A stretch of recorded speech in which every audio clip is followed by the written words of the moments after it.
Hello மக்களே, இன்றைக்கி ஒரு இன்ட்ரெஸ்டிங் கண்டென்ட் தான். அதாவது படங்களில் வெப் சீரிஸில் ஃப்யூச்சர் ப்ரெடிக்ட் பண்ணுற மாதிரி நிறைய சீன்ஸ்லாம் வரும்ல. ஸோ அது என்னென்னா data analyst and data science field தான். அதாவது கம்பெனின்னு இருந்துச்சுன்னா டேட்டாவை ஸ்டோர் பண்ணி வைப்பாங்க. அந்த டேட்டா வச்சு என்ன பண்ணலாம் அப்படின்னு சொல்கிறது டேட்டா அனாலிசிஸ். அந்த டேட்டாவை வச்சு என்ன பண்ணலாம் எப்படி பண்ணலாம் அப்படிங்கிறத சாட்ஸை விசுவலைஸ் பண்ணி காமிக்கிறது தான் டேட்டா அனலிட்டிக்ஸ் சொல்லுவாங்க. 4 டைப் ஆஃப் டேட்டா அனலிஸ் இருக்குது. ஃபஸ்ட்டு பார்த்திங்கன்னா என்ன நடந்துச்சு அப்படிங்கிறத பார்க்குறதுக்கு டிஸ்கிரிப்டிவ் அனலைசிஸ் சொல்லுவாங்க. எதனால் இது நடந்துச்சு அப்படிங்கிறத பார்க்குறதுக்கு டயக்னோஸ்டிக் அனலைசிஸ்ன்னு சொல்லுவாங்க.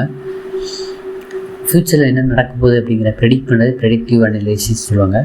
ஃப்யூச்சரில் என்ன பண்ணலாம் அப்படிங்கிறத சொல்கிறது தான் ப்ரெஸ்கிரிப்டிவ் அனலிசிஸ்ன்னு சொல்லுவாங்க. இது மாதிரி 4 டைப்ஸ் ஆஃப் அனலிட்டிக்ஸ் இருக்குது.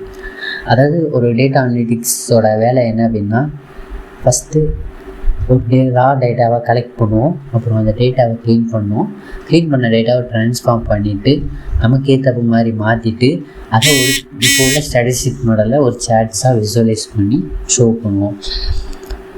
ஸோ டேட்டா அனலிட்டிக்ஸ் ஃபீல்டில் ஒரு கரியர் கேப் உள்ளவங்க, ஒரு ஐடி ஃபீல்டில் நுழையணும், ஆனால் எனக்கு கோடிங் வராது, என்ன பண்ணலாம் அப்படிங்கிற டவுட்டில் இருக்கவங்க தாராளமாக இன்சர்ட் ஆகலாம். டேட்டா அனலிட்டிக்ஸ் ஃப்யூச்சரில் நல்ல ஒரு க்ரோத் இருக்கக்கூடிய ஒரு குரூப் தான்.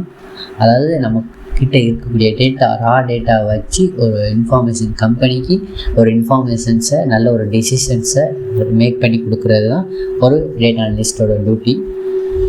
ஸோ இந்த டேட்டாவை வச்சு நம்ம ஒரு டெசிஷன்ஸை ரெடி பண்ணி கொடுக்கும் போது அவங்களோட கம்பெனியை இம்ப்ரூவ் பண்ணதுக்கும் அவங்களோட கம்பெனியோட பெர்ஃபார்மன்ஸ் அண்டு இன்கம் இன்க்ரீஸ் பண்ணுறதுக்கும் அவங்களோட எல்லாத்துக்குமே காரணம் ஒரு டெசிஷன் தான். அந்த டெசிஷன் அவங்கக்கிட்ட இருக்க டேட்டாவை வச்சு ப்ரிவென்ட் பண்ணி கொடுக்குறது தான். ஸோ இந்த வீடியோ கண்டென்ட் பிடிச்ச மறக்காம லைக் பண்ணுங்கள், நம்ம சேனலுக்கு சப்ஸ்கிரைப் பண்ணுங்கள்.